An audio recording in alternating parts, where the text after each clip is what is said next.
everybody. Look at all of you. I think we need another picture tonight. This is pretty impressive.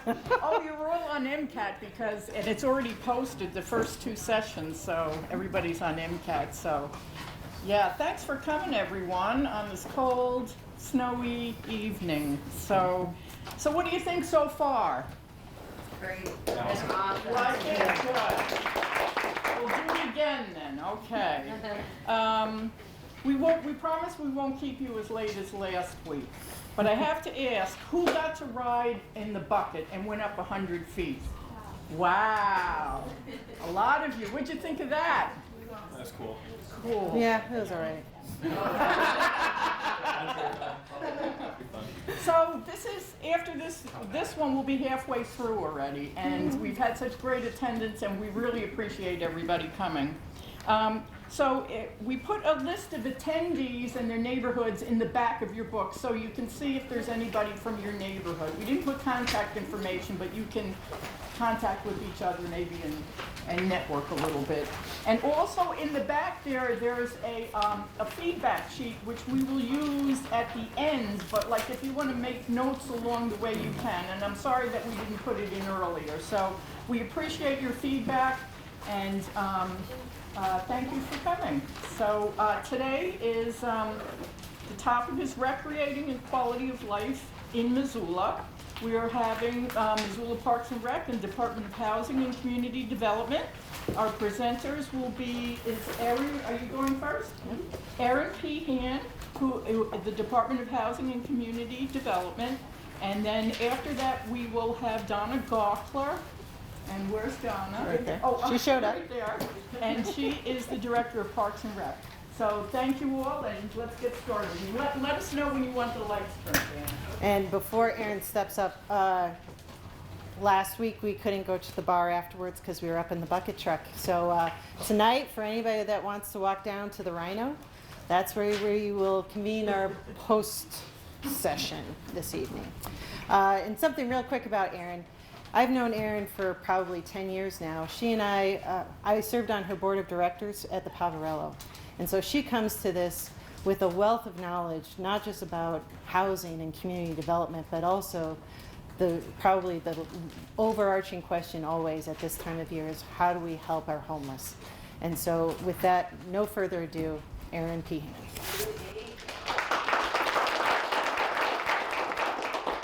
I'm going to see if I can work some magic to get this blue block. There we go. All right. And can we dim the lights a little, or can folks see this okay? Can we see okay, or maybe? Is that better? All right. So thank you guys for having me. There are so many familiar faces in the room, which doesn't surprise me because I know all these faces to be people who are incredibly engaged in the well-being of our beautiful city, and especially engaged in quality of life issues in the city of Missoula. So today I'm going to talk to you guys a little bit about the Office of Housing and Community Development and what we do as a department within the city of Missoula. Our focus primarily is through public and private partnerships to invest in the following initiatives. Increase housing options that are affordable to all levels of our community. So we often talk about affordable housing. What is affordable housing? It's often associated with subsidized housing or housing that has some type of rental assistance through either the federal government or through the local city tied to it. But really, affordable housing means housing that anyone in this room can afford. And that's typically defined as housing that doesn't cost you more than about 30% of your income, including utilities, including home ownership association fees, every month to afford. So it's really important if Missoula is going to maintain our economic diversity that we have housing that everybody can afford at that level. We're also really committed to ensuring a strong safety net for people living in poverty through the implementation of Reaching Home, Missoula's 10-year plan to end homelessness.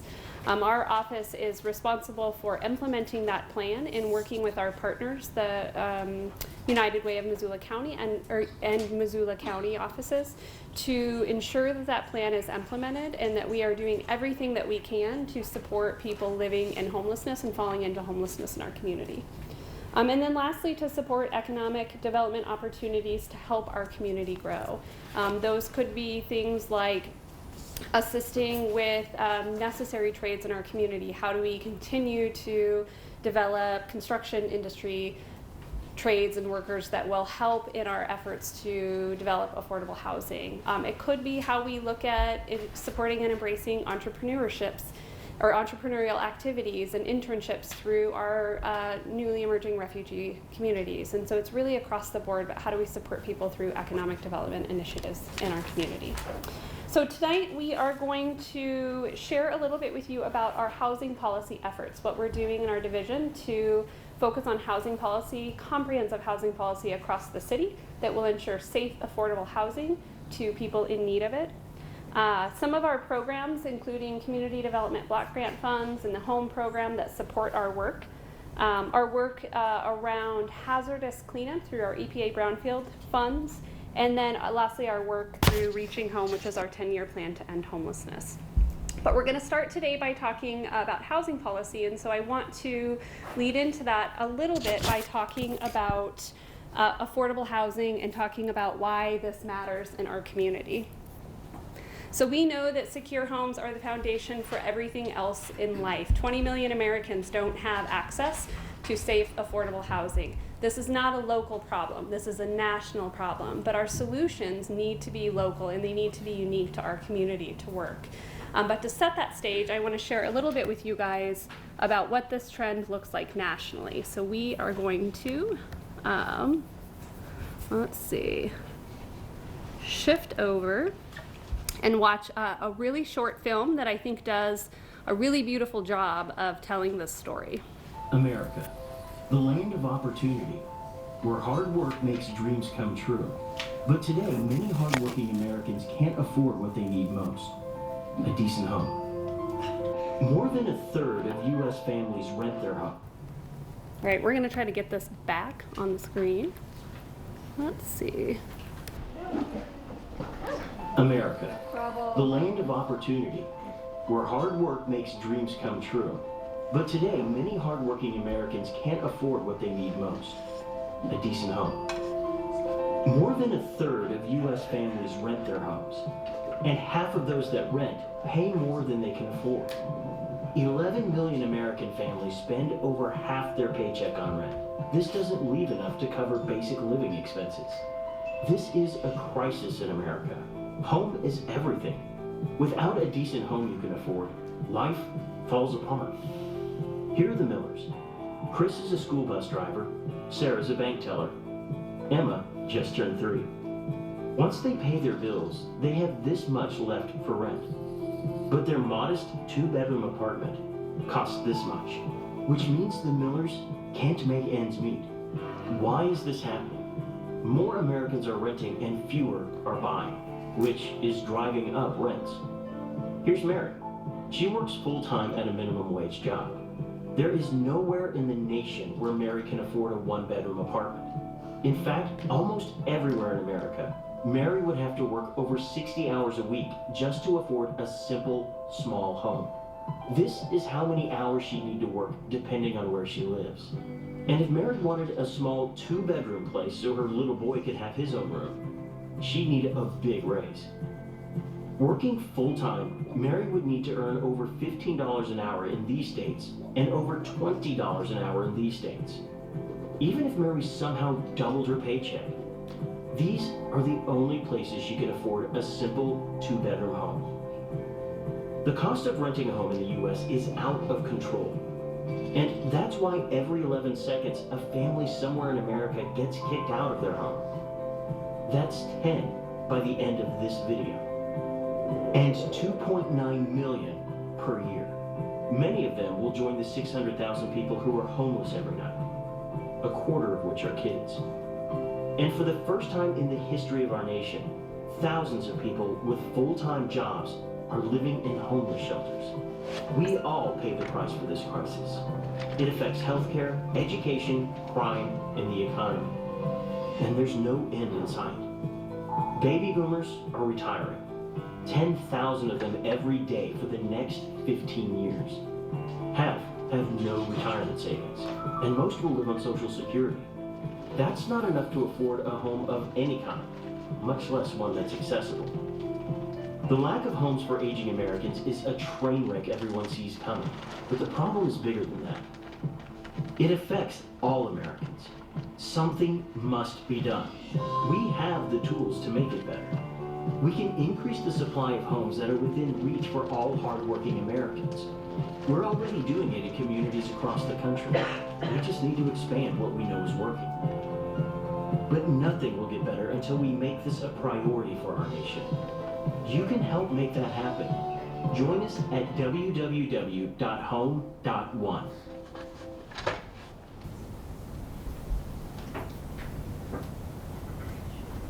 Right. So a few things that jump out to me in this film.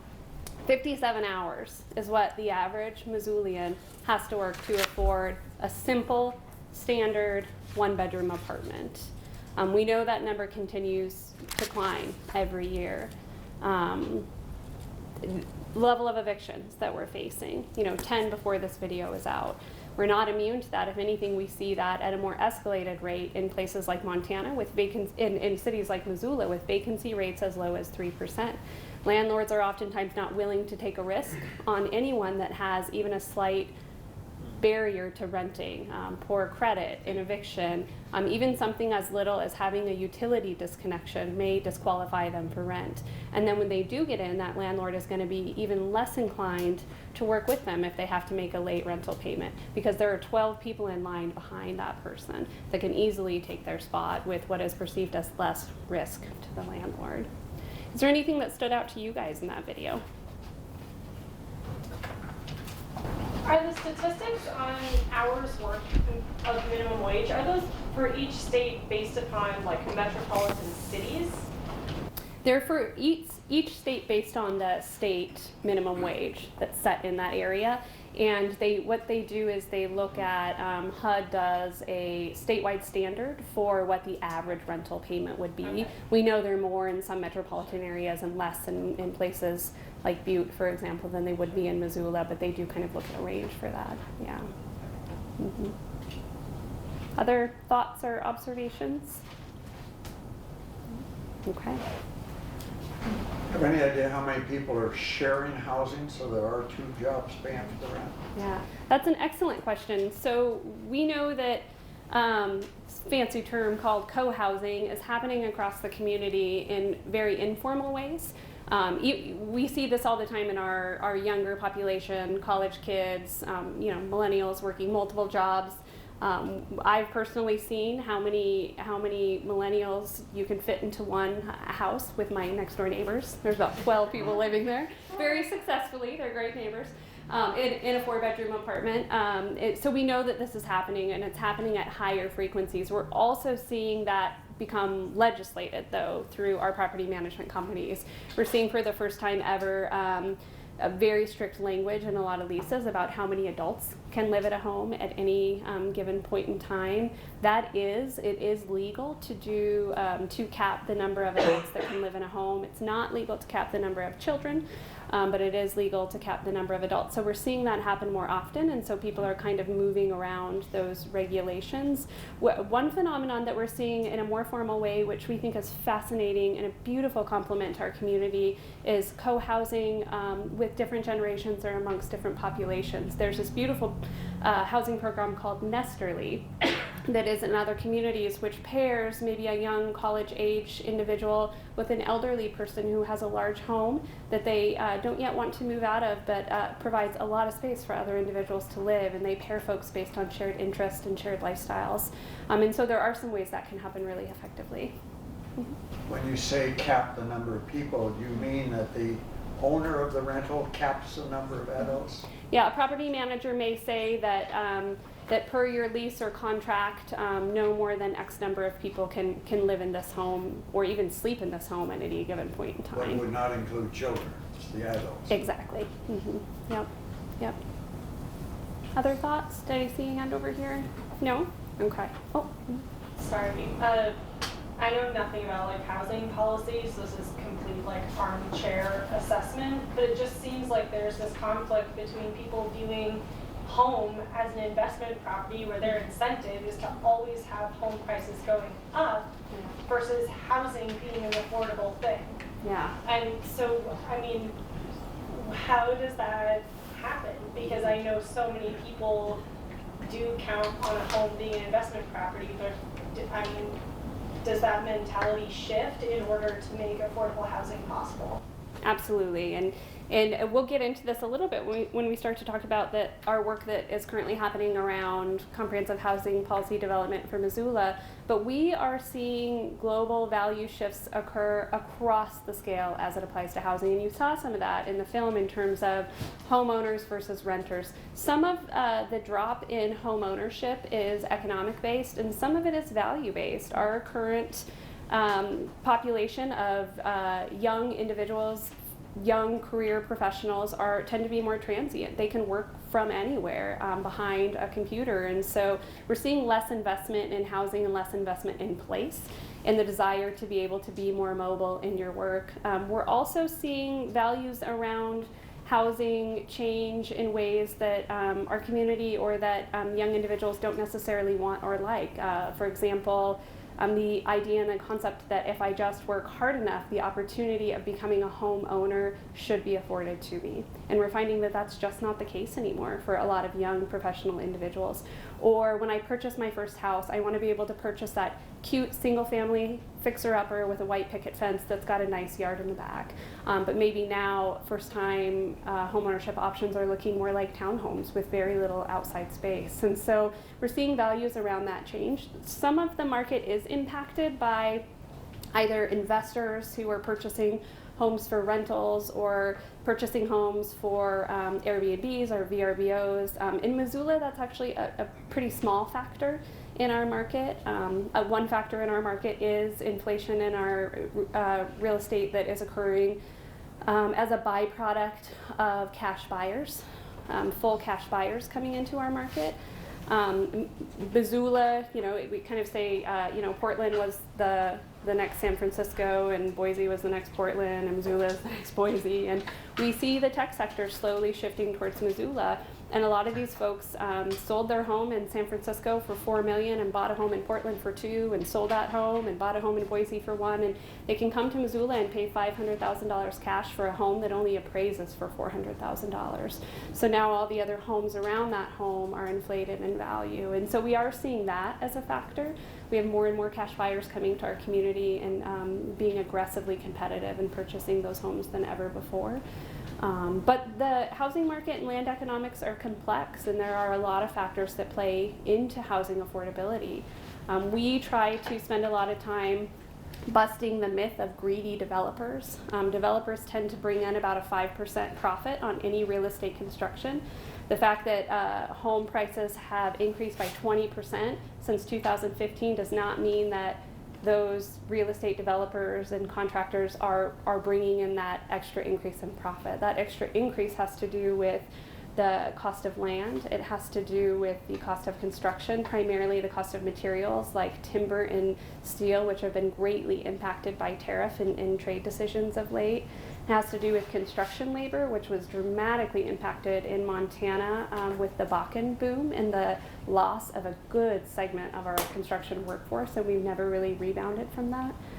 We also have really a lack of value in the trades at the high school level that we're trying to really shift and help kids realize that the trades are an incredible profession. You can walk out of high school and make $60 an hour hanging drywall. That's an admirable profession. $60 an hour. And any contractor in town will tell you they would hire 10 drywallers tomorrow if they could get them in their door. So these are fantastic professions that we're steering our kids away from because we've placed this extreme value in a college education which doesn't serve all of our youth well.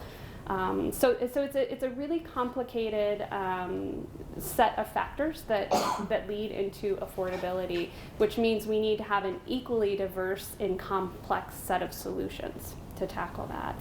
And we'll talk more about that in a minute, but before that, we want to get you guys up and moving a little bit. So we've got a little activity for you. We are going to ask you guys to break into groups of probably 4 or 5, and definitely spread out and move around. And some of you have done this before. I see faces in the room like Jess, who I know has probably done this 12 times, but she can lead her group. So we are going to do a cost of living activity. We're going to ask you to do exactly what that video portrayed. You have a budget. And you have some set things in that budget that cannot change, things like food, rent, utilities, and then you have to take your remaining income and decide where you want to spend that. Is that going to be on childcare, on diapers and formula? Is that going to be on savings or an emergency fund? Do you need to pay for gas or transportation? Do you need basic clothing, coats, boots for your kids? And then once your group fills out your budget based on your priorities and on your values, and that will require you to make some decisions as a team. Do you have 2 children? Do you have no children? Are you in retirement? I want you to just kind of look at this back section that talks about how you feel. Do you realize that this worksheet doesn't allocate anything for retirement? Based on your situation, how does that impact your family? You notice that the rent on the worksheet when making $11 an hour is 50% of your monthly income, not 30%, which is the definition of affordability. And then the last 2 questions, if we could have folks maybe jot down some notes, and you won't be forced to report out, but we want to come back and discuss this activity. What sort of choices were you forced to make based on your budgetary limitations? What items did you want to select but you couldn't afford? And then the big piece, if you were paying $300 less per month, if you were paying truly 30% of your income towards housing, what sort of choices could you have made, and how would that have impacted or benefited your family? All right. So we are going to give you guys, I see a clock through the window, but I don't see you all. Okay. So we're gonna give you guys, let's see, about 10 minutes. And so if you guys could be back in the room at 22, and then we'll just do a quick few minutes of report out, and then we'll talk to you briefly about our other programs and initiatives, and then I want to make sure we leave ample time for questions. All right. So we'll put these by the door. So if you guys want to come out and groups of 4 or 5. What is our family composition? $11 an hour is very difficult. Oh, yeah, I see. Okay, so we have 5 hours to do what? 5 hours. That's what I got. So what will we be from all of us?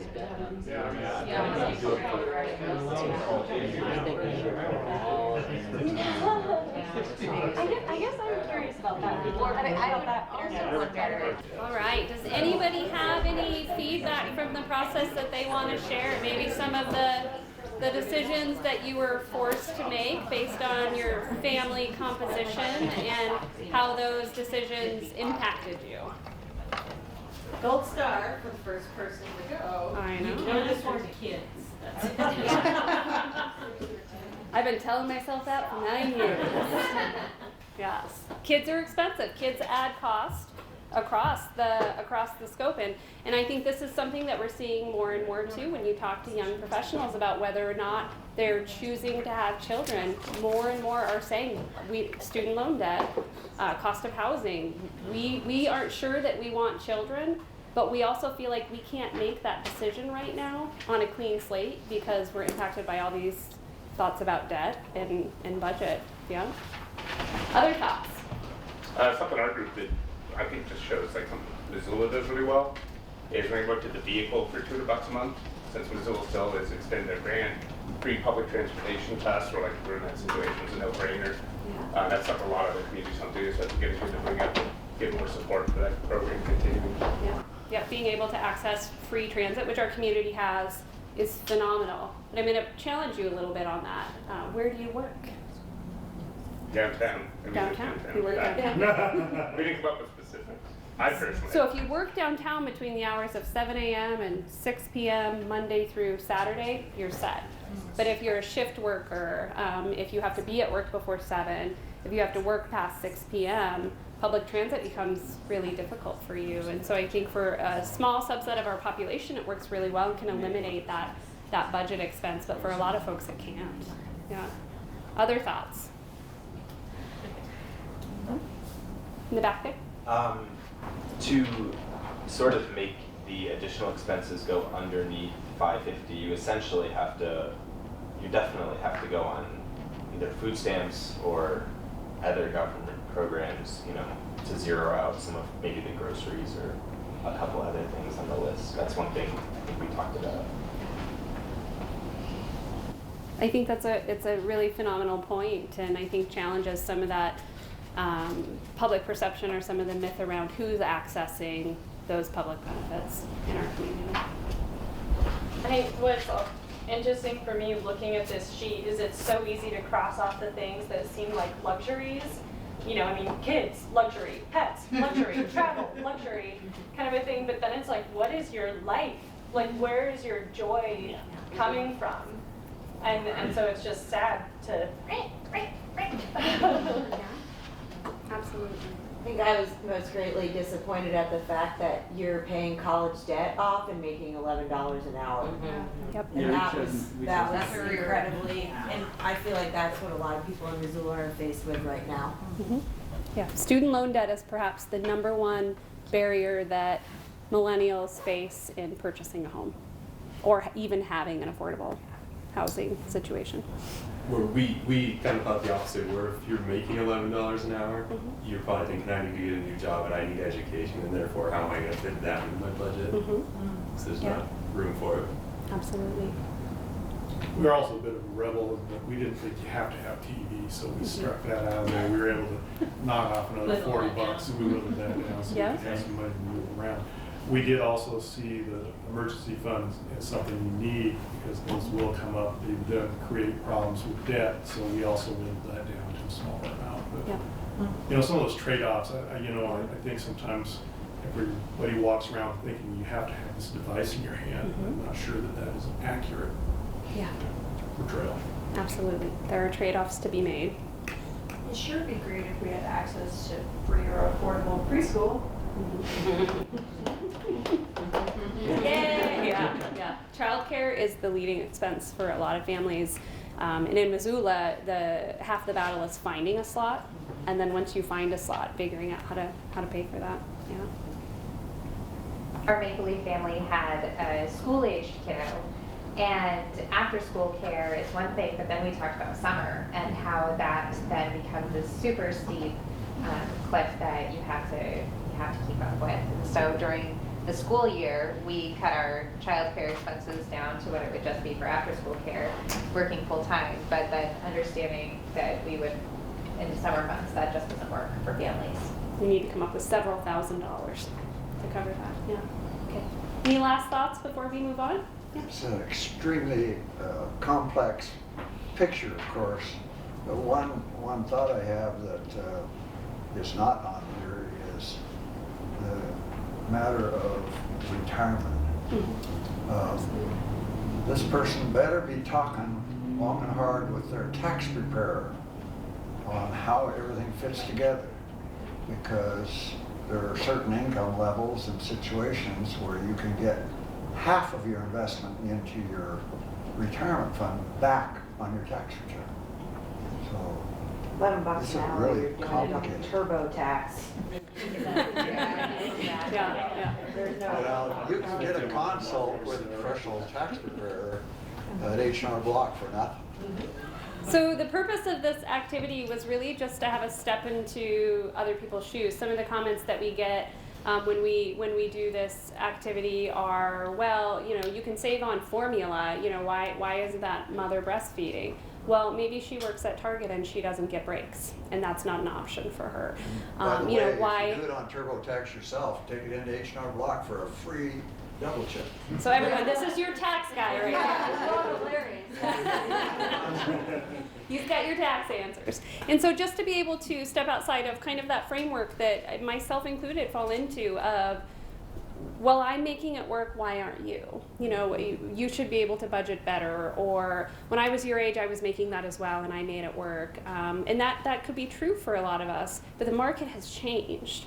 And younger people are facing things, and folks really at all ages with different economic backgrounds are facing things in this market that a lot of us have never had to face before. So I'm going to very quickly move through some slides right now just to give you guys a really brief snapshot of some of the other initiatives that our office focuses on, because I want to make sure and leave some time for questions as well. So in response to all of these national housing issues, our office is currently engaged in the creation of comprehensive housing policy.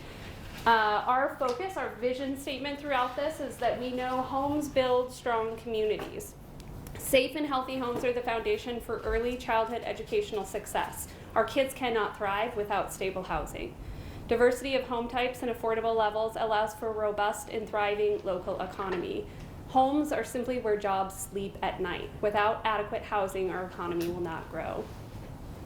Safe and healthy homes support individual and community health. Housing is healthcare. We know that without safe, stable housing, chronic health issues are only exacerbated and new health issues arise for both youth and elderly every day. And then lastly, access to homes we can afford enables Missoulians to improve our circumstances and thrive within our community. Homes are the way we generate wealth in our nation. So to ensure that everyone has access to social mobility, we need to ensure that everyone has access to safe housing. So we are tackling this process through a 3-phase approach. The first phase, which concluded in July, included the formation of a housing policy steering committee. This committee was made up of 26 individuals from all sectors across our community that helped us develop guiding principles that would lead us into policy work, things we knew we needed to focus on throughout this work. We took those broad-based strategies into phase 2, which we wrapped up in January of this year. That phase included the formation of technical working groups, so people from the community with technical expertise in specific areas, and city and county staff members and elected officials. Our task was to take those broad-based strategies and distill them into specific policy recommendations. Our task is also to build an assessment framework. We need to be able to provide this community with a report card on an annual basis and show you how we're making progress in achieving housing supply and housing affordability at all levels. And then lastly, we moved into phase 3 in January, and we'll work through that phase through the end of March. And that includes robust community outreach and engagement. We're going to be doing canvassing in a few of our neighborhoods, Franklin to the Fort and North Side, West Side, neighborhoods that have higher barriers to engaging in public process. It's really important to us that everybody has a voice in this housing policy because it will represent everyone in our community. So we want to make sure that lack of access to childcare or transportation or simply your work schedule doesn't prevent you from providing feedback. So we're going to go to those neighborhoods, knock doors, and get that feedback. We're also going to hold a series of open houses and have several different both online and in-person forums to gather that feedback from the community as well. Then finally, we'll be making our policy recommendations to City Council, and we hope to have those policy recommendations adopted by April of this year. So next we're going to move into a few other areas that support our work, our vision, as we went over in the beginning of the slide, of really addressing affordable housing, addressing homelessness, and addressing economic opportunities in our community. One of those is our Community Development Block Grant Program. CDBG funds can be used for a variety of things in our community that benefit low to moderate income individuals. Some examples of the work that we fund are the YWCA's Ada's Place Emergency Housing Program, which was in the newspaper today and is going to break ground soon. Homeward's Home Ownership Center Education Program. Homeward is a phenomenal organization in our community doing great work around rental opportunities and home ownership. They lent us that beautiful activity that we just completed, and they do a lot of work around educating the community about housing. River Acres Water Infrastructure Connection. River Acres is a resident-owned mobile home park here in Missoula that provides naturally occurring affordable housing to a lot of community members. Home ownership opportunities that are only available at this lower income or lower household income because they are on a community-owned cooperative piece of land. It's a beautiful model that works really well. We're helping that project connect to water and sewer so they can be more sustainable in the long run. And then, oh, sorry, I flipped those. The YWCA facility expansion project, which I talked about, was in the newspaper. That top one was their emergency program, which provides hotel vouchers and motel rooms to women and individuals fleeing domestic violence.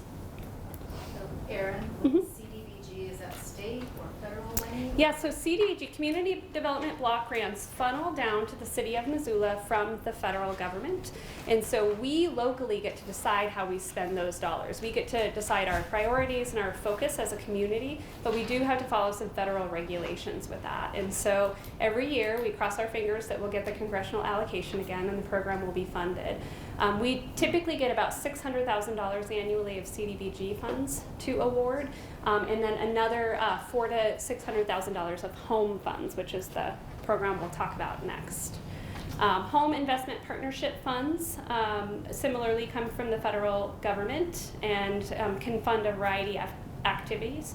Some examples of those are the Missoula Housing Authority's Villaggio project, which is 200 units of affordable housing, which is going to be constructed on the north side and break ground later this year. Home buyer down payment assistance. We can provide down payment assistance to qualifying families to purchase their first home.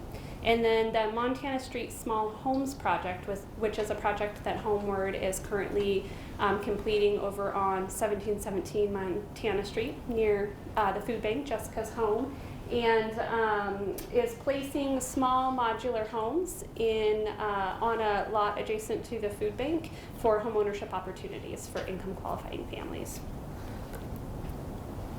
Next is our Brownfields program. The Brownfields is funding that comes to us again from the federal government, the Environmental Protection Agency, and can be used to support the cleanup and redevelopment of properties that may be polluted.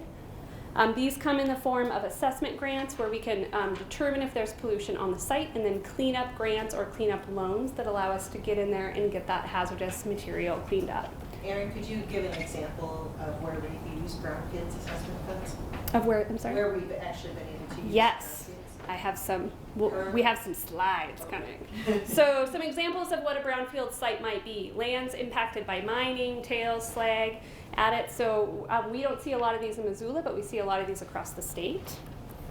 Dump sites, scrap yards, machine shops. If there was a gas station or a mechanic shop in that location, there is destined to be contamination in that dirt. So we can come in and test that and clean that dirt up so that we can redevelop those sites, oftentimes into housing, sometimes into commercial and retail. Abandoned gas stations and service stations. Removing underground gas tanks is a really important part of our cleanup work and allows those sites to be redeveloped. And then sick buildings, so cleaning up lead paint, asbestos, getting contaminants out of buildings so that they can be safely remodeled or safely demolished and redeveloped into new residential or commercial. University of Montana building. Great example. So the city has helped attract more than $5 million in EPA funds since we got our original award, which in turn has leveraged $26 million in private funding for cleanup and redevelopment efforts. This is Silver Park. This is a great example of our work. We were able to put about $2 million in EPA cleanup funds into this site to clean this dirt and make this parcel ready to construct this beautiful park, which is available for all of Missoula to enjoy. And then lastly, I want to talk to you guys a little bit about Reaching Home. So Reaching Home is our 10-year plan to end homelessness in Missoula. We are in year 7 of our 10-year plan, and our goals under that initiative are to ensure that everyone in Missoula has rapid access to safe housing that is sustainable to them, to ensure that instances of homelessness are rare, brief, and one-time only. And we always like to make sure that people understand that that doesn't mean that someone will not fall into homelessness, but that means that we have the services and that we have a system in place that will respond rapidly and match that person to the appropriate level of housing so they can move out of homelessness as quickly as possible. We work under what's called a functional zero definition, which essentially means that at any point in time, the number of people who fall into homelessness is less than the number of people that we are moving out of homelessness. And again, that acknowledges that we're always going to have people that fall into homelessness, but we want to be able to rapidly respond and move those people into a better situation. One of the central tenets of our 10-year plan to end homelessness is our coordinated entry system. So our coordinated entry system is a group of providers in the community that work in collaboration. We like to talk about how it used to be that we had 10 organizations in Missoula and they all had separate caseloads. Now we are one organization with one caseload, and we work that caseload together from the top to the bottom until we place everyone on that caseload into housing. So this is just a great visual of what the coordinated, or what the system was like prior to coordinated entry. We had a million different points of entry. People had to navigate this complex system between multiple service providers that had different rules and different applications and different eligibility criteria. Now you enter at one of our 4 points of entry. It can be a virtual point of entry through Human Resource Council's 211 line, the Salvation Army, the YWCA, or the Poverello Center. If you show up to any one of those organizations, you'll be met with the exact same response. And someone at that site, regardless of whether you're a family or an individual or a youth, will sit down with you. They'll do an assessment. They'll better understand your situation. They'll get you access to what's called the coordinated entry system integration process, and they will match you with a housing navigator that will help you find a housing resource to meet your needs. Oops. And so I want to cap that off with just a little story about how this system is functioning. From my time at the Poverello Center, I spent about a decade there, and I can tell you that moving someone from the street to homelessness at best would take 9 to 12 months. Helping someone access a housing voucher was often a 3-year waiting list. And so we celebrated those successes because they didn't happen often. And when I talk about moving someone from the streets to housing, I'm talking about our most chronically homeless individuals, not those folks who fall into housing, oftentimes not those folks that we associate with being the, quote, working poor, people with steady income that need to save. They need to find that landlord that is sympathetic and will give them a chance, and then they can get their feet under them. These are the folks that have been living on the streets of Missoula for decades, that have no rental history, that oftentimes have no footprint in the world. They have no birth certificate, they have no social security card, they have no high school transcripts, they have nothing to prove their identity, and so we're really starting from the bottom up, helping them to get access to these services. So this is a true story of how the system is working today. I mean, we have permission to use this photo and to use this story. So this morning, MH was living outside, having been homeless on and off for 9 years in Missoula. At 10 a.m., he had his first meeting with the Housing Authority staff to determine his eligibility for permanent supportive housing, a program known as Shelter Plus Care. By 3 p.m., not only was he approved, the unit was located and inspected, and he had signed his lease and began moving in. This has to be a record, said Jim McGrath, the director of HUD programs for the Missoula Housing Authority. The normal admissions process at best can take several weeks. An applicant is scheduled for an initial meeting. All their information must be verified. Upon approval, they're invited to a meeting to receive their voucher. A frustrating piece of this is one thing that we're required to do to help these individuals get access to these vouchers is prove their homeless status. And to prove that, HUD requires us to get 3 third-party verifications that they are indeed homeless and living on the streets. That means we have to get shelters to sign affidavits. We sometimes get librarians to sign affidavits. So this is part of the burden of paperwork and administration that all these individuals have to go through to get access to housing, which is why having that professional housing navigation is so key. Even the physical inspection can take up to 48 hours, and that's if they can even find a landlord that will agree to rent to them.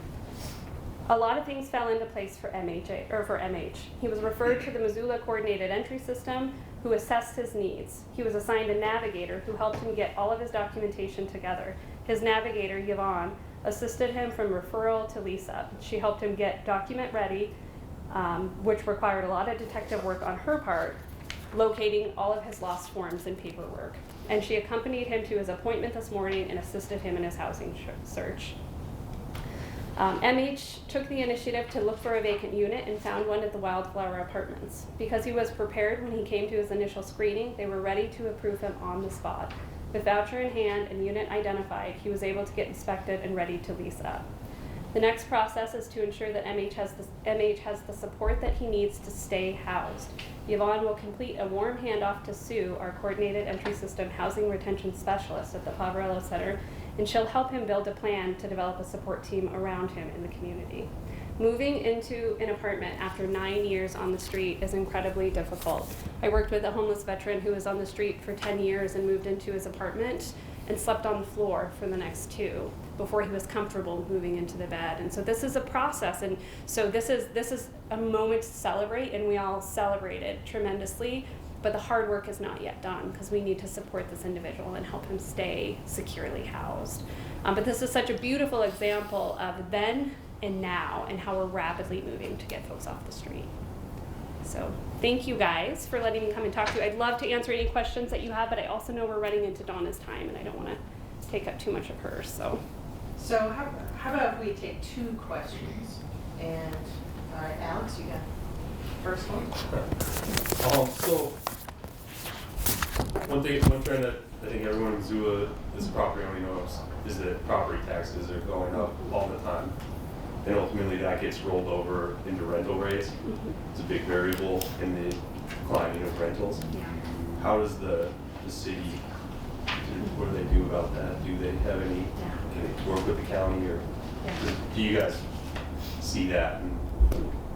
Yeah, so property taxes are a factor in rental prices, and they are a factor, especially in older individuals' ability to continue to pay property taxes as they stay in their home with fixed incomes.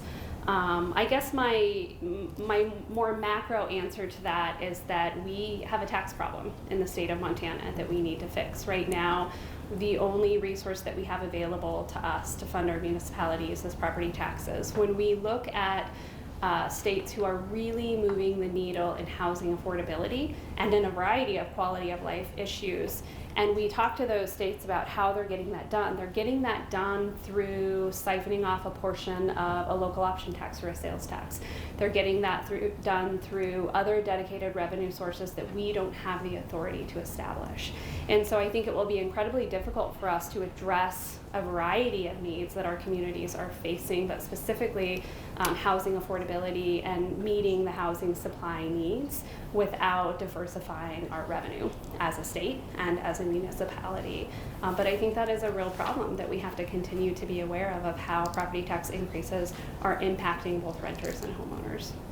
I don't think we have a ready solution at hand today because there's so many aspects of that are outside of our control as a city. Can I give a real quick follow-up? So when we spoke with the city council in Marion, and they talked about one of the big issues they were discussing was a resort tax for Missoula, similar to Whitefish is. If we were to put something like that in place, do you think you would see right away a direct impact on rental rates? Yeah. I think that's a great question, and local option taxes do require a certain portion of that to be set aside for tax relief for local residents, and so I do think we would see some of that come back to our local residents through a reduction in property taxes. I also think that we would see that capturing some of the revenue in our state that we're losing right now. You know, we have a lot of individuals who utilize our infrastructure, who utilize our services, who utilize our housing through Airbnbs and VRBOs that come to our community, and we're not capturing that revenue to put into other stated community values like affordable housing. And so I can say it's a tool that other states, all of our neighboring states, are using incredibly effectively. States that don't have that tool available to them are struggling to move the needle without very large voter-approved initiatives. Oregon is a great example of that. They have a very similar taxation structure to Montana. They have no sales tax, very few communities with a resort tax, Portland and the surrounding counties recently passed $175 million affordable housing bond. And so that's how they're getting it done. I don't think we have to get it done that way, but I think we need to look at how we diversify that revenue stream. And Alex, I think it would also require those landlords to do the right thing. If they were to get the tax rebate, we would hope that would be passed along to the renters. Yeah. With such a low vacancy, I don't see there's no reason to right now. The main thing that's going to impact rental rates is the market. So unlike, without going into too much detail. Unlike the housing market, which the housing market is complicated by a variety of factors, and supply and demand alone doesn't address all of the needs within the home ownership market. The rental market is really driven by supply and demand. And so the more multifamily units that we can get online, the more apartments that we can get built, the more we're going to see those rents stabilize, because the vacancy rate will increase, competition will increase, and we'll see those rental prices stabilize and even potentially drop. And so we're doing whatever we can to spur development in the rental market, to incentivize the types of development that we want to see, to incentivize density, to make sure we're building to the density that's allowable. Because if we can get more rental units on the market, we'll see that stabilize. Okay, last question, Tom. I guess I wanted to maybe dig in a little bit deeper on that point that you were just making, which is, what are ways that the city can encourage supply? Yeah. Like you were saying, I mean, and I think this issue is like really complicated in the sense that there's like the homelessness issue and like kind of right like that, but then there's like this middle section of people that, right, they're paying 40% of their, right, where they're like barely making it, but they're in housing, and it seems like that would be a place where dumping more supply into your town would work. And so is that like the construct, like you were saying something, you know, earlier about the like workers not being here, or what are other things that are preventing even private developers? We're not waiting on HUD money, but like a private developer saying like, yeah, I want to come in there and I want to build 200 units, 300 units. Yeah. What are things that we can do to help spur that type of growth? Yeah, so, you know, kind of a simplistic answer is how we're approaching housing policy. And so our housing policy recommendations, and we have some fantastic updates that we recently gave to City Council on our process. You can find them on our page on the city website, and I'll send that to Jane. She can send it to all of you, and that goes a little bit more in depth of what those policy recommendations are going to look like. But we're really taking a two-prong approach. So we're looking at how do we spur the market in any way that we can to increase development. And so that's going to look like incentives. So incentivizing the type of development that we want at the price points that we want, of hitting really those folks that are, you know, making enough to get housing, but they're right on the edge, and it's one medical issue, or it's, you know, a broken car is going to push them over. So how can we spur the market? How can we look at how regulation's impacting the market and loosen regulation when it's appropriate? How can we reduce risk for developers? So developers aren't developing for one of two reasons: cost and risk. So how do we reduce costs, and how do we decrease risk as much as possible? And allow the market to stabilize. So do whatever we can to stabilize the market. And then on the opposite end, how do we really take a targeted approach to the areas that the market will never touch? The market is never going to adequately provide housing for people making our lowest incomes, for people who fall into homelessness, for people who are going to need rental assistance. So how do we take a strategic, targeted, long-term approach to make sure that we're not ignoring areas that the market won't touch? But in all other areas, we need to set the right environment for the market, and then we need to get out of the way and allow the market to stabilize. Yeah. Well, thank you. All right. You wanted to say something real quick? So I just had a quick thought, and all of these topics, I mean, you could talk for hours on, and they're far more complicated than the blurb that we're getting. So it's something to continue educating yourself on, because it's very complex, and there can easily be unintended consequences without a lot of thought and intention. So thanks, Erin, for eating this all up. One thing I wanted to talk about, just briefly mention, I think housing prices, a huge significant factor is demand. And as you mentioned, there are people cashing out on the coast, coming here, buying with cash. And in my Ward 3, which is Rose Park, Riverfront, University District, some of the higher values in town, I'm seeing this. And my initial reaction is, oh, it's them. It's us and it's them. And it's kind of this there. And frankly, my husband's from California. And I'm like, yeah, well, he's us. It's complicated. And I had to really kind of work through it, because I'm like, and you know what? And now they're my constituents. Yeah. And I need to represent them. Yeah. And I had to wrap my mind around it a little bit. And frankly, many of them who are moving here grew up in Montana. Yeah. They're coming home. Yeah. But they had a different route out there in life, where they were in different markets making a different ratio of money And now they're bringing that back. And then some are coming home, some just love Missoula.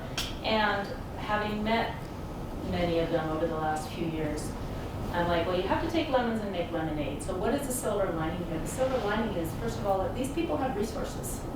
And if there is a welcoming community, we need to engage them and get them involved with philanthropy and our nonprofits and we need to engage them and show them how they can be part of this community and get to this community. The other thing is, frankly, some of their careers and their education that they've had are mind-blowing.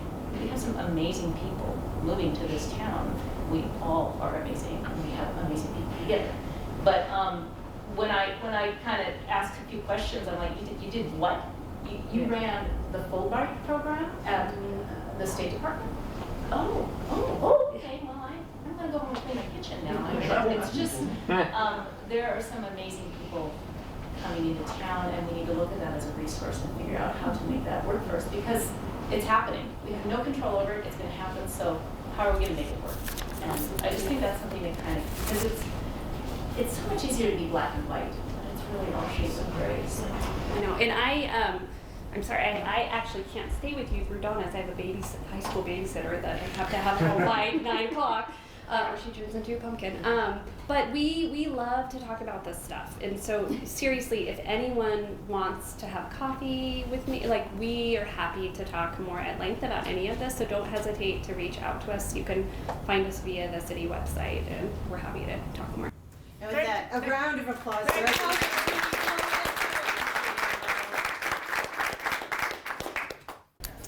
All right, everybody. We're going to go into our second session for this evening.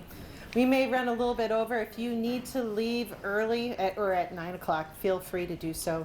Make as much noise as you have to get out of here, but I think you're do what you must. Donna Gockler is our director of the Parks and Rec Department, and though I may not know her as long as I have known Erin, I hesitate to say that there is a more excitable individual in the city of Missoula's throughout the entire citizenry, perhaps other than Meg Witcher. Sorry. I was going to say, Meg's sitting right here.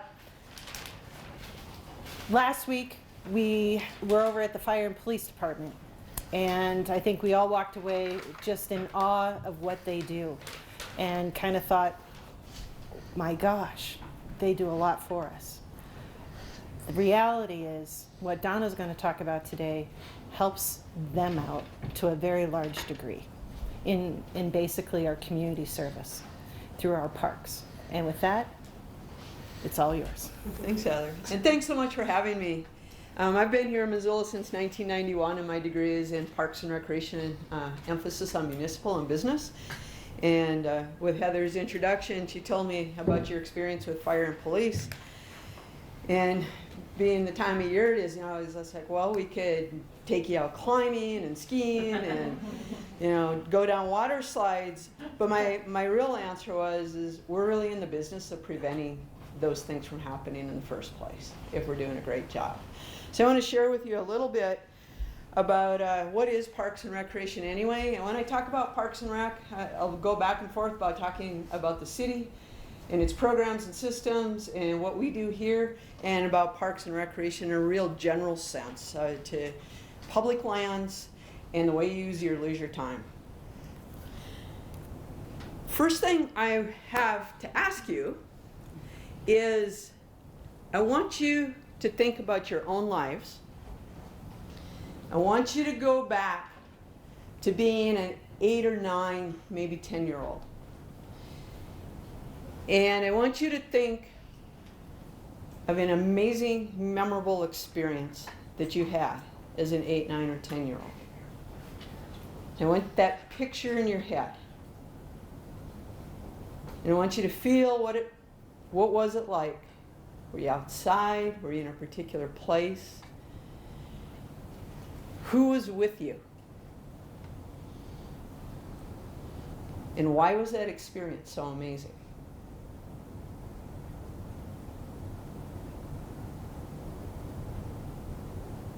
With that, I'm wondering if anybody would share the first things that popped into your head. Yes, please, Larry. When I was a kid, there was a Park City Park just a block from my house, and it included tennis courts, which weren't maintained really for tennis. They were basketball courts. And playing with my brother and other neighborhood kids enabled me to be captain of an undefeated high school basketball team. Nice. Thank you.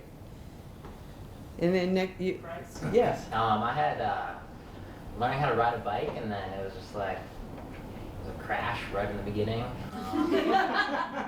That was memorable. That adrenaline. And when I look back, it wasn't really life or death, but. Were you by yourself, with friends, family? I was with friends and an older brother. Thank you. Who else had an experience you want to share? Please. So I remember feeding the ducks in the city park in Great Falls, and it's important that it's Great Falls for the next part, and seeing all of these children gathered around and wondering what was going on and running over to see what was happening, and this man pulled out a 13-foot albino Burmese python out of this, like a bag, just a duffel bag, and like set it free in the park so that it could lay out in the sunshine. Oh, God. 13-foot python. That is pretty amazing. What I find, if you think about it, and you all had your experiences, these are often life-changing experiences. Most often, not always, I find that they're outdoors, or if they're indoors, they're related to some sort of sport, theater, or music event. Most often, they were you as a child at play. And for children, play really is their work. It's how they gain experience and they learn how to work with others, how they engage in their natural and built environments. More often than not, you're with a family member or a friend. And so there's a relationship there. And there was this sense of feeling good or of awe or something really great happening. And a lot of times I think in our society we look at recreation as frivolous. It's not important. Or I can't tell people about the way I play because it's so much more important that I work. And if we can think about the times that matter most, I can't really remember the 100 days I worked last year as well as I might be able to remember the 5 or 10 great days I had with family and friends and we played. And just this last weekend, I had a family over to our house, and the mom, we played games, board games. That's what I do. I'm in recreation. We play, and the whole family said, "We haven't done this in years. I've never had so much fun and laughed so hard in just years." And I think, wow. So I want you to think about that, not only as a child, but for yourself. So leisure time is any time that you have that's not dedicated to eating and sleeping and working to survive. So when you go out for a beer afterwards, that's recreation until you drink too much, then that's debilitating. Okay? When you go out to have dinner, that's recreation. When you go with the family to the lake or the river or on vacation, that's recreation. And so anything we do in our free time that we find enjoyable, it's beneficial to ourselves and not harmful to the environment or others, that is recreation. So if you think about all of that, and recreation and leisure is really used interchangeably in our society. If we were in Canada, we'd all be engaged in leisure. We love rec because we have freedom of choice. We choose what we want to do. We have a perceived competence. You heard Larry's story. Or we learn a skill. A story about biking. There's intrinsic motivation. There's something inside me that makes me want to knit or create or make music or play outdoors. And I have some locus of control and have some positive. How many of you have felt that high after a really great event or an outing, right? It's almost euphoric. Or how many of you have solved the problem because you were hiking, all of a sudden you came to a solution. It's like, oh, that's it. That's what this is all about. Question for you. You all live here. What do you love about Missoula? I love that you can go anywhere around town in 15 minutes you're out of town. Yeah, access, proximity. What else do we love about Missoula? Golf courses. Golf courses, places to play, green spaces. What else? Safety. Safety, we feel relatively safe. What else comes to mind? Dog parks. Dog parks. What else? River. River, the river is here. Mountains. The mountains. Culture of art and music. Culture, engagement. Guess what? This is what Missoulians, you're like every other Missoulian. Natural areas, outdoor rec. Community involvement and engagement. How much do we love Missoula because there's a festival every weekend? How much do we love Missoula because we know we can go to the markets and see each other, or a music event? How much do we love Missoula because we can walk down the path and meet our neighbors or walk the sidewalk? How many of you know the dogs in your neighborhood better than the people? Missoula has a sense of place. And a lot of that is when we stand down in the middle of town or downtown and we look around, we see these amazing mountains, and then we can hear this beautiful river, this green space. We can bike and walk in Missoula almost anywhere and be wherever we want to be in 15 to 20 minutes. And in fact, if you bike, you can generally get there faster than if you drive. It's pretty family friendly, and we define families in a very broad sense. And I think that's great because it allows us to connect. Interesting enough, I have to highlight Parks and Recreation because citizens actually said that that was their top 6 items, Parks and Rec. The downtown, our diversity, the University of Montana Natural Resources.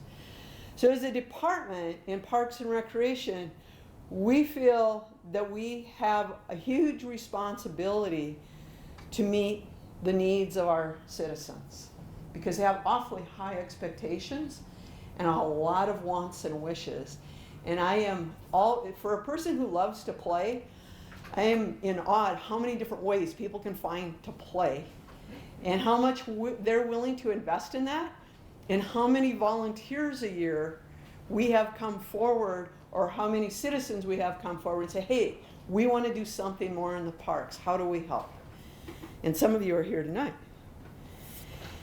History, recreation wasn't just made up recently, by the way. Gardening is the oldest form of recreation, and did you know that today it's one of the most popular forms, especially in Missoula? Socials, games, right? Barn raising, we all read about this, right? When we went through American history, we learned about it. When you go through ancient history, you'll learn about recreation. The Romans, recreation. It's existed as long as humans have existed. The United States went through an amazing period during industrialization. We went from an agricultural society to industrialization, and with it came the negative parts of living in a city. The density, not knowing who I'm living with, not knowing my neighbors, not having family nearby, children needing to work, all those things. And so throughout history, throughout society, one of the ways we solve our social ills and our environmental needs is through things like parks and recreation. Some of you might have heard of Olmsted, or you might have heard, in Central Park, and there's hundreds of Olmsted parks. Theodore Roosevelt and the National Park movement. All of the way we think as Americans about what we think is so special is related to a long history of people who had those same beliefs and the needs to protect special places and to protect wildlife and take care of people. Settlement houses were our first community and recreation centers and our first housing centers. So the work that Aaron does and the work that Parks does is not in conflict. It's really what makes a community come together. And of course, there was the Great Depression and the Works Progress Administration and the Civilian Conservation Corps, which is some of our greatest investment in our country. Because if you think about the national parks and the Forest Service lands that we visit and the state parks, a lot of those were built with those funds during the Depression and with military troops. And of course there was the 60s and the 70s and the Bureau of Outdoor Recreation, things called Land and Water Conservation Fund, where we started drilling oil offshore and we said we need to invest back in the lands.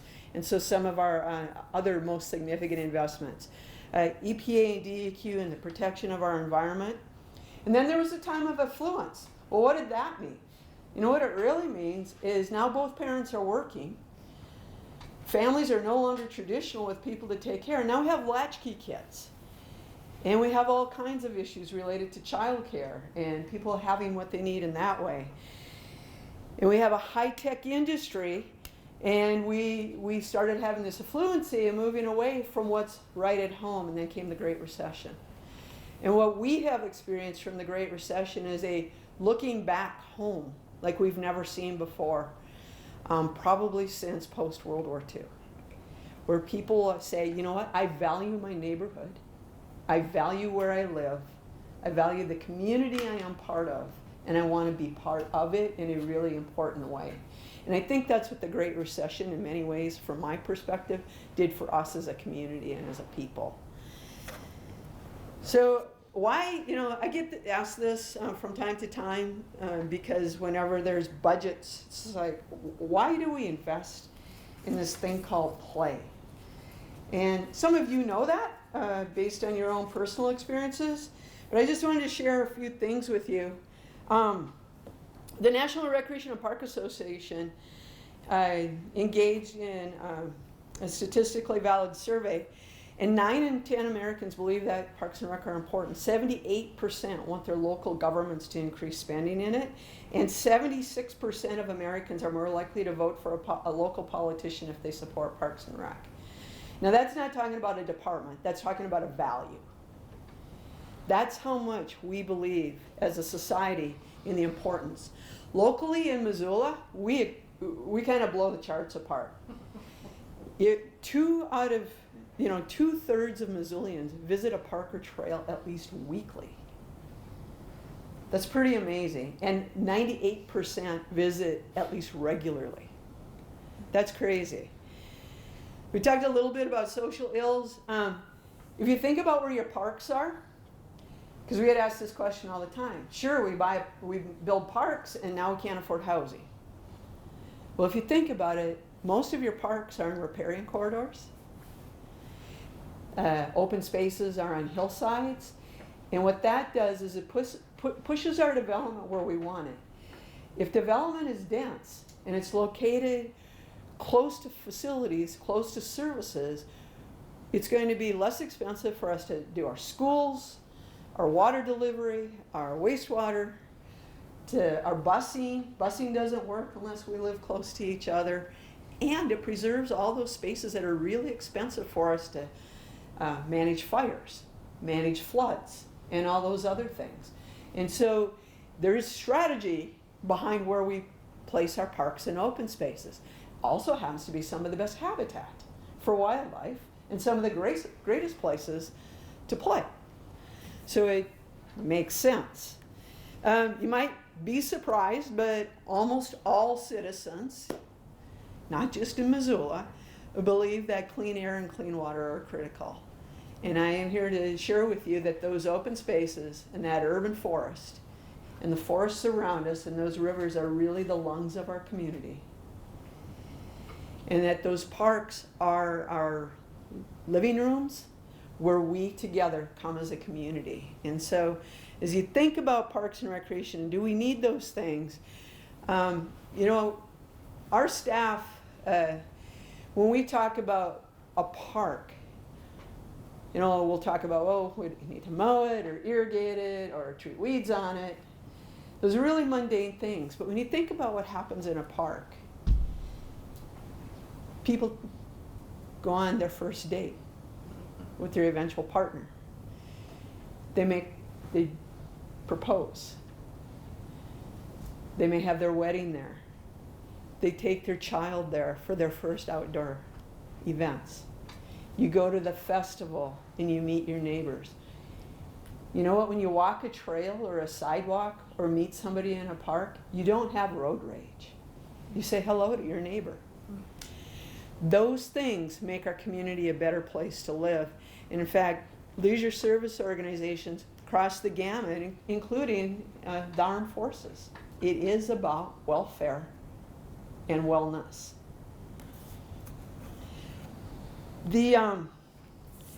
When you're learning a little bit about police and fire, I wanted to look up a number for you. If you were to take one youth and they got in trouble, and what you decide to do is institutionalize them for a year, it would cost $407 a day in Montana, or $148,000 a year. The most expensive one-day program that we offer at Parks for Kids is $60 a day. And many of the programs are free. Maybe you would be surprised. I'm sometimes shocked at how many families drop their kids off at Splash, Montana at 11 in the morning and pick them up at 7 o'clock at evening. That is that family's daycare. It's how they make ends meet. So those opportunities, those cost savings. Did you know that 85% of people seeking where they want to live are looking for the amenities in making that determination? Missoula Economic Partnership, businesses here in Missoula, when they are trying to retain staff or bring in new staff, they're showing them the parks, recreation, cultural, arts community that we have to share. So the other thing I want to share besides the benefits, think about the prevention. Okay? We have prescription trails where literally doctors are prescribing a walk in the park, literally. We know that when people are physically active, that they are healthier, that there's less stress. We know that if you live in a neighborhood with a tree canopy and a trail, you are less likely to be on medication for mental health, for high blood pressure, and more likely to be happy and healthy. And that's all factual. So when we work with our groups like Trees for Missoula, we are literally looking at some of our lowest income neighborhoods and where should we plant trees, because they have real impacts in people's lives. It is in parks where we don't know. I mean, generally I can see what your gender or sex might be. Generally I can see maybe what our color is. But after that, we don't know about your socioeconomics, your political beliefs, your religious beliefs, or anything else about you. So in parks, we come together as a society, which makes us stronger and better as a people. We find what we have in common as opposed to what we don't. So take a walk in the park. I'm going to jump and hopefully I may not get through all this, and so some of it I'm going to skip through because you're going to get this PowerPoint. So if it's detailed, I'm going to jump that stuff for you tonight so we get to go recreate. But the way we determine how we do services in the Parks Department and for the city is we listen to you. We do statistically valid surveys. We do public planning processes where citizens design their own neighborhood parks. We do a lot of work around values and understanding each other and our own needs and helping people find their way. We rely heavily on research and trying and develop programs and services that are best practices that meet as many of our societies and our environmental needs as possible. We also do it through listening and empowerment. And just, this is a really important thing to me is, who do we serve? And do those served grow as persons? Do they, while being served, become healthier, wiser, freer, more autonomous, more likely themselves to become servants? And at minimum, are we going to make sure that we're not harming or making worse a situation for the people in our community? And I think that is, it's been really important to the folks in our department in thinking about how we work with all of you and how do we reach the people that are most difficult to reach. I mean, obviously we have programs like scholarships, but how do we get people out who are afraid to come out? How do we keep our community safe by having them show up? A few things, I'm going to jump through this really quick. Natural areas and wildlife habitat. When I came here in the 90s, I really wasn't expecting to come from municipal parks and rec that one of the most important things we could do is protect an elk herd on Jumbo.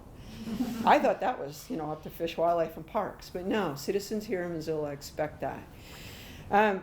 We could build trails until I don't know what, and we are, and we have not satiated the desire for trails in this town. River access sites, the same thing, and then outdoor environmental education. I think a lot of you have already met Meg. The other thing I want to point out, though, is 1 in 5 households would benefit from programs and services for individuals with disabilities. Disabilities is a core diversity, one that almost every one of us will experience at some point in our life. We know that 37% of the community wants us to focus on what's existing and make it better. 28% want more stuff, and 25% want us to do better with what we have and maintaining it. We know that folks want parks to protect their water quality and their air quality and ensure that natural areas are available to visit, meaning access is a huge thing, and that we protect the habitat and the environment. We know that the main reason that people don't participate is they don't know what's available, or they're using other facilities, or they're too busy, or it's too far from home. What I found interesting is mostly what's at the bottom. What's changed? Not knowing is actually a more significant, not knowing what was offered was a more common barrier in 2018. So today, not knowing, when you think of all the social media, that kind of blew my mind. And what that just tells me is there's so many places to get information. How do you successfully deliver it? And then being too busy was less of a problem, and that was totally intriguing to me. I'm still wrapping my brain around that, so I had to share it with you. Why do people care about Parks and Rec? They want to be outside, they want to get exercise, they want to have fun, they want to spend time with their family, and they want to be alone. And I thought that was kind of fun. I want to spend time with family and friends, and I want to be alone. And you get to do both of those. Indoor rec facilities, that's been a new issue for us, and so I wanted to share that. About 2/3 of the population feels there's not enough indoor facilities in our community, especially with the smoky summers we're now experiencing and the kinds of winters we have where they're so, like they have been. Just say that. The Parks and Recreation mission, we work with the park board, and we provide places, programs, services essential to our quality of life, reflects our community values, fosters a sense of place, and develops and preserves infrastructure, is critical to supporting a healthy community, and share the same vision as a city where all people are engaged with unparalleled recreation, cultural, and entrepreneurial activity. How do we work? We work in 4 functional work teams. Generally, when somebody says, well, what does Parks do? I say, we maintain anything you can drive on, and that doesn't run through a pipe or a wire. So we maintain 30, of the 35 square miles in the valley, we maintain most of the open space. Even a lot of the stormwater facilities are within parks, and we maintain some part of most of your public right-of-ways because of the trees and the medians and the boulevards. We have more bridges than Public Works. So every pedestrian bridge in this town, think of them, over every irrigation ditch, every river is in the park system. If there's something that grows something, it's probably ours. And if you, like I said, can't get a car across it. So we have 4 major divisions: projects and planning. We have open space acquisition attorney. We have landscape architects. We have construction managers. We do planning with development services, and we work with developers. We work extensively within the right-of-way, with our primary focus being that green infrastructure component of the right-of-way, or people motating at a human scale or a human level, pedestrians and bicyclists. We maintain your interstate right-of-ways. We work with MDT to design those. For example, the landscaping on the Van Buren interchange have been designed by Parks and Recreation. We have an operational division, so we maintain all of those things across the community. Your trail system. We have a services and systems manager who looks at our efficiencies and effectiveness and tries to find where we can save dollars in fuel by creating geofences and determining where people can travel. And what's the quickest route to get places, and how can we get to you in the quickest way possible to respond? How do we get our inspections done to make sure your facilities are safe and available to you? We have a recreation division that offers amazing aquatics and outdoor and out-of-school programs, and a robust volunteer program with many special events. And then we have an entire business component. Of your total city budget, about 9% of it is devoted to culture and recreation. And of that 9%, about 3.5 of a $6 million budget goes to predominantly maintenance of those open space and conservation lands in the urban forest. And about 800,000 goes to recreation and aquatics. They generate the rest of the fees, and so recreation and aquatics recovers about $4 out of every $5. So for every dollar every $5 you spend in taxes or whatever going, we generate $4 back for you. That's a pretty good investment when you think about government. So people are paying their way to play in most cases. There's been immense growth in the Parks Department. Developed parks, some of the big ones, of course, Fort Missoula Regional Park, that was a huge growth in our department. It accounted for a 25% increase in developed parks, but only a 17% increase in maintenance because it was designed with state-of-the-art standards. We continue to acquire conservation lands. Many of you probably live on the south end of town, so you know about the South Hill Spur and some of the most significant acquisitions of recent. We've increased our treatment to trees. We're up to almost 1,400 trees treated a year. We're planting more, and unfortunately we're removing them faster than we can plant them because we have an aging urban forest, and it's a big part of our clean air and our clean water in our valley. There's been growth in greenways and horticulture. Again, these are the trail systems and all those medians you all love in the middle of the streets. That's parks. Recreation program services, and I have to get hats off to some of the staff here. We've seen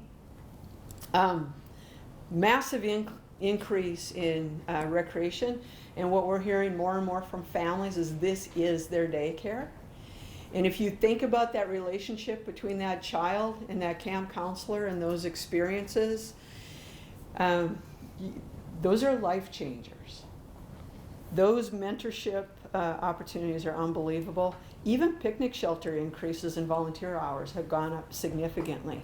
At the same time, our overall budget has seen a 22% increase. Open space defines Missoula. We just passed an open space bond, so I wanted to spend a little bit of time. This is really Missoulians' favorite thing, is open space. Whether it looks like your boulevard out front or the hill or the river that you go to, people love their open space in Missoula. And so I want to share a little bit about that. We've worked in the open space program. The first open space bond was actually in 1980. We've worked with 60 different landowners, 10 different governmental agencies, and have protected over 7,000 acres. Talk about another program that leverages. The open space program is immensely successful at leveraging support dollars. The details around the open space program, the first one I said was in the 80s. That's how we got the Kim Williams Natural Area and some of our riverfront parks. And a lot of the reinvestment in our downtown was through tax increment finance districts and the Missoula Redevelopment Agency. The 1995 bond bought us our hillsides and a lot of our riparian areas going towards the west, and a lot of the Milwaukee and the Bitterroot Trail system. The 2006 bond then expanded on those programs and those systems, and then most recently there was the 2018, of course. And what's unique about that one is it will include capital projects. It will include a river restoration project, and it also has funding and is able to be spent on partnership projects with developers or with Aaron's program, because we have a strong belief that we can deal with housing and have quality of life for all citizens. I mean, we don't want to put people in high density housing with no green space and say feel healthy and do well, because we know that green space is critically important. Fort Missoula Regional Park was part of a 2014 bond. Aaron was talking, and somebody asked a question about how do we pay for this stuff. You know, one of my favorites is we could have paid for Splash Currents and Fort Missoula Regional Park from local option tourism tax. When I came here from North Dakota, we had a 1/4 cent sales tax, and that built our entire park system infrastructure. And so it's hard to not have the diversity and to not even be able to exercise that when we know that citizens would so love it. And did you know that about 30% of all services are delivered to non-Missoula residents that you're helping to support? And we just don't have any options around that. So when you think about police and fire and public works and parks, we know that in parks, at least a third of the people we serve aren't residents. We're thrilled to serve them. We just wish there was a way to put back into the system. That 30% is specific to Parks and Rec. No, it's almost across the city. Oh, okay. Yeah, it's really interesting, especially when you think of police calls. Fort Missoula, you know, I've had folks say, what are we doing building this huge park? And what I have to share with you about Fort Missoula Regional Park is it's huge for our tourism economy. We've held the biggest volleyball, soccer, lacrosse, football, rugby, and several other events to date in our community. It's been a huge partnership with us, with all of our business partners. It is one of the projects that our business community was most forward about supporting. So, and some of the stuff I love most about Fort Missoula is it's an expansion of our historic district. It goes back to the very beginnings of Missoula. It interprets the Civilian Conservation Corps era. And did you know that our Fort Missoula here was one of the largest deployment centers in the nation for the CCC?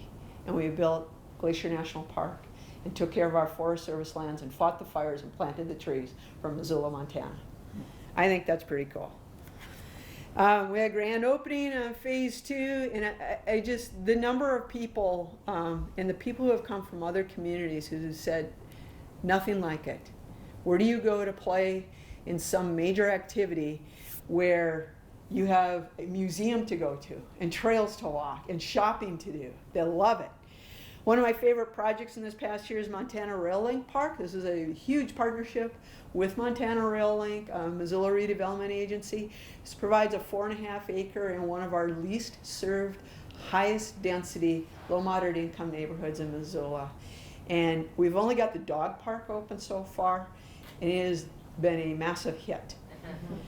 It's only about a 3/4 acre park, and I've heard of dozens of people in there at the same time. I don't know how they do it with their dogs. It was also the final link in the Bitterroot Trail from downtown Missoula to downtown Hamilton. And did you know that cyclists spend more money than drivers, and that the slower you move through a commercial area or a retail area, the more money you will spend and the more likely you will be to drop in. Conservation and stewardship. Something that's really unique is you do have a staff in the city of Missoula who does adaptive management. We have dozens of research projects on the lands, and we adapt our management to our very soils, plants, climate, and weather experiences in Missoula. All of our work is based on plans. We spend a lot of time balancing recreation and tourism.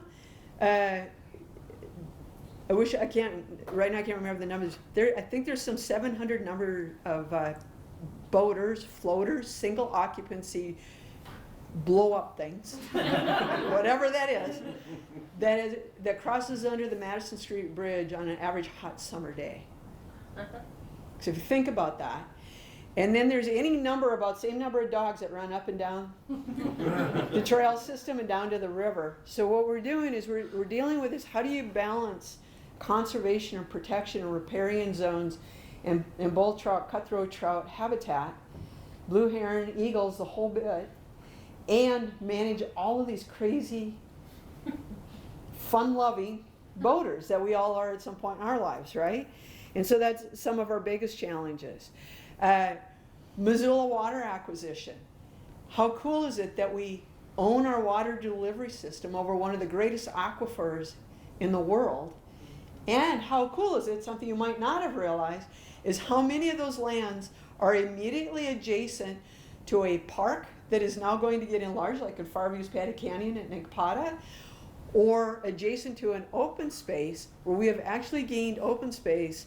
And Parks and Recreation is working really closely with Missoula Water, not only on things like taking out the lower intake dam and replacing it with conservation values, but also in projects with our public works utilities in how do we take up stormwater?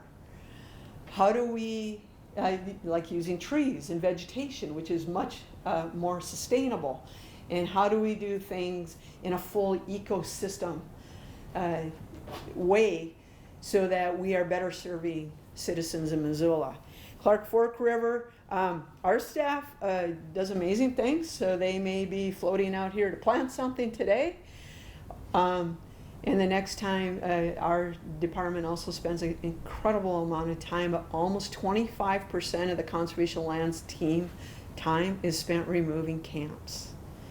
And so we do work really, really closely with all of the services around homelessness, because remember I mentioned how those parks are your living rooms? There are living rooms for everybody. And it is amazing how many people do indeed live in our parks. And so we spend a significant amount of time making sure that they're safe for you and asking you to make sure that you continue to use your parks so they're safe for everybody. There's some unique challenges, and we work very closely with police on that. Your urban forest. Did you know we have 29,656 trees inventoried today? We can tell you their age, their type, their condition, and they're worth $102 million in the services they provide. How are those measured?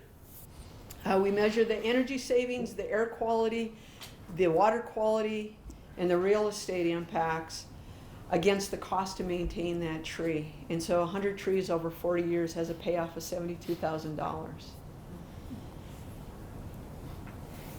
City of Missoula has been a tree city for 30 years. We have a small urban forestry crew, and we have one powerful, very small, but extremely powerful Trees for Missoula that is a huge advocate. I'm going to tell you a little bit about program services.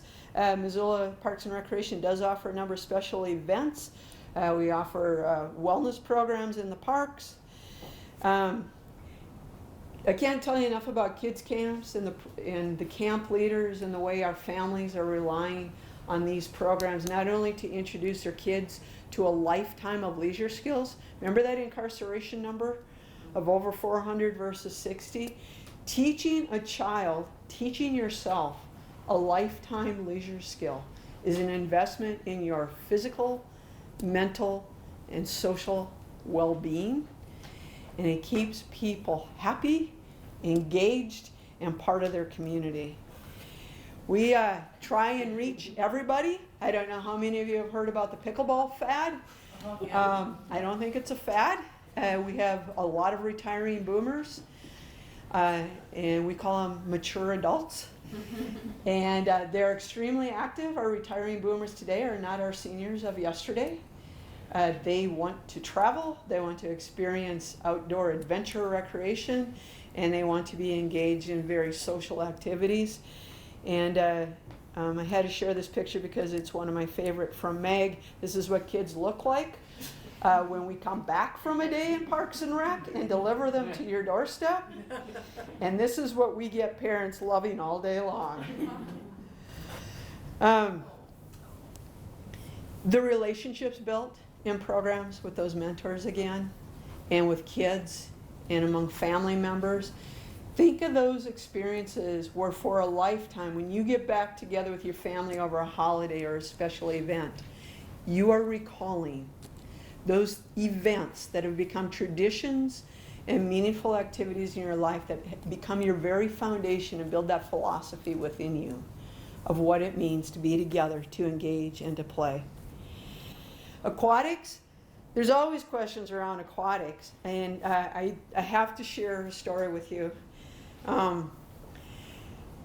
When we built the aquatics project, it became controversial. We passed a bond in November and the following 6 months had the highest recession period known in the history of the United States. The highest escalation in steel, concrete, and gasoline fuel. Guess what builds pools? Dang. So, and people couldn't believe it. It was a 30% inflation. So you have a $10 million project, 30% inflation is a lot. And so we had to cut back a lot. And it happened to be during a mayoral election. So it became very, very political. So we finally get the pools open after all of this, stress. And I will still remember the lines were astounding. I still remember employees crying at the end of every workday for a few weeks because the lines were so long. Even down at Parks Operations, this was before Currents was open and Splash had just opened, literally blocks long to get a pass, to buy passes ahead of time because the line was so long at Splash. But parents would come in, and I had opening day, mom comes in, 2 kids, bag. She dropped her bag and she started crying. And she said, "This is what we've been arguing about? This is ours? This is where we get to come with my family and play?" And then the next story I hear is from another mom. It is the first time that my son and his cousin ever played together side by side. And I said, "What do you mean?"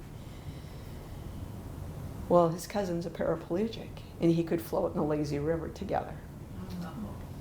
So those are the things that we're trying to create in parks.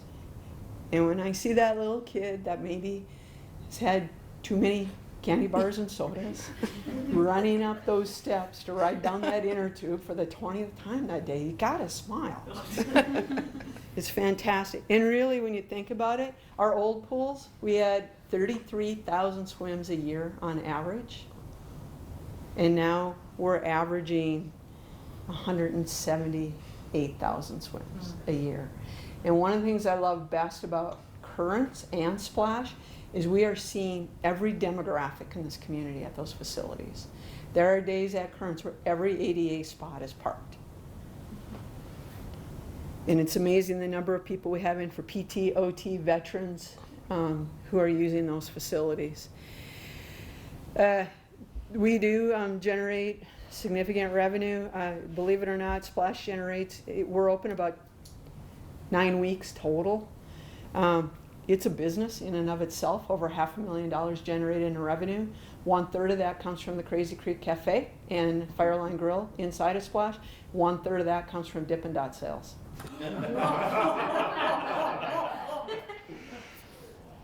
We do have challenges. Ongoing challenge of deferred maintenance, like you have in any infrastructure in this country. Trying to meet the expectations of citizens. An incredibly aging urban forest.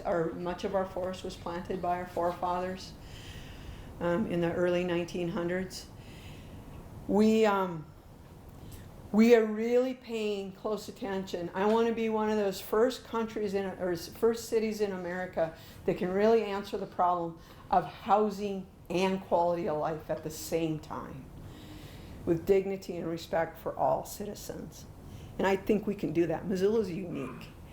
We have a lack of indoor facilities. We are one of the lowest staffed per acre and per capita in Montana. And in fact, I have peers from other states who come and say, I don't know how you do that. And we have a really dedicated workforce. Climate and weather has become a continuing growing problem. Partnerships all day long, all over the place. Nothing happens in parks without it starting at a grassroots or a partnership level. We seldom lead the way. We try and provide information, and we follow what citizens want.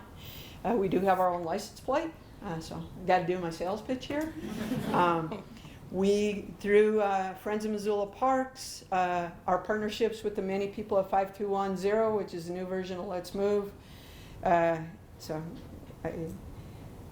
5 fruits and vegetables, 2 hours or less of screen time, 1 hour of exercise, and 0 sweetened beverages.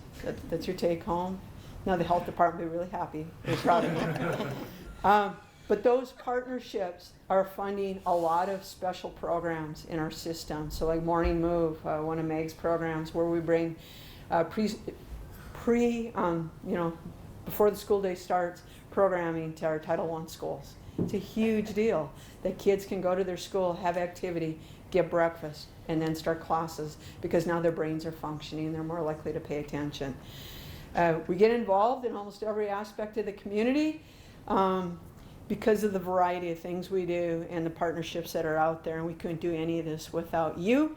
And we kind of cover the gamut from kids ascending peaks to bears traveling through corridors and everything in between. And so thank you so much. Happy to answer any questions, and have a great evening.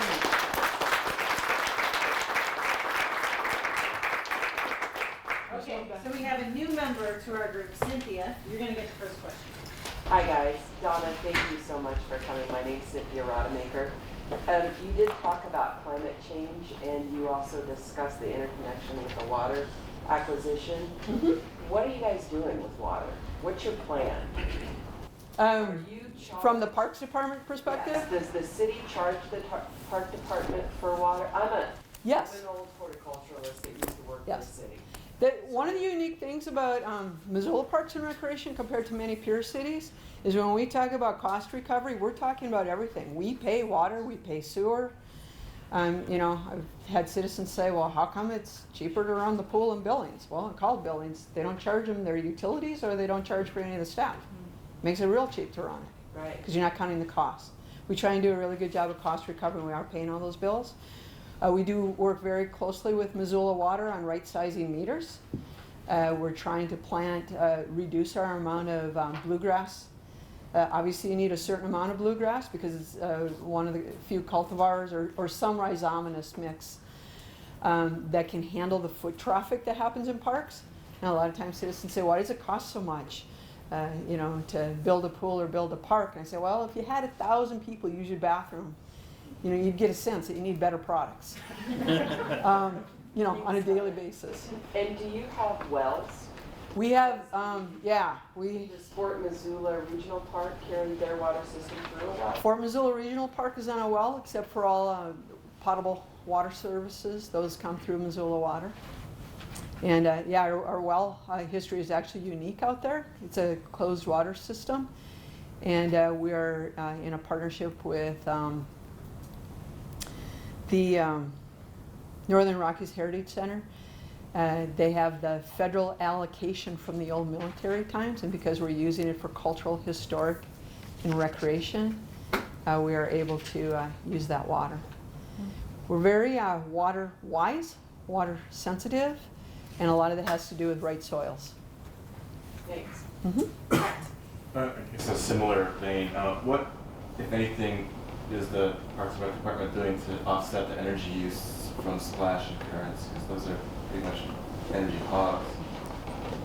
They are, especially currents, with heating costs. We've, at Splash, we keep exploring solar. And unfortunately, the number of solar panels, it would take up about a soccer field.